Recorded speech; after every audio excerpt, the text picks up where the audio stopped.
Məmmədli Yelmar Falihoğlu 1993-cü il mayın 25-də Bakı şəhərində anadan olmuşam. Orta təhsili başa vurduqdan sonra ali təhsilimi Xəzər Universitetinin Humanitar və Sosial Elmlər Fakültəsi ixtisasında Amerika və Böyük Britaniya üzrə regionşünaslıq ixtisasını bitirmişəm. Daha sonra peşə fəaliyyətimə jurnalistika üzrə ictimai televiziyadan başlamışam. Ardınca isə Baku TV-də işləmişəm. Sentyabr ayının 27-si düşmənin təxribatına qarşılıq olaraq hücuma qoşulan hərbi hissələrdən biri də bizim hərbi hissə idi və artıq ondan başladı.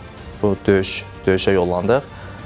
İlk olaraq Füzuli istiqamətindən döyüşə qoşuldu bizim hərbi hissə.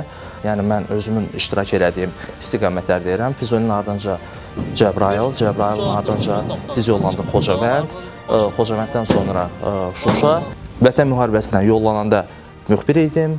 Vətən müharibəsindən qayıdandan sonra təbii olaraq xüsusi müxbir oldum, xüsusi müxbirdən sonra redaktor oldum, aparıcı oldum. Yəni bunlar ard-arda gəldi.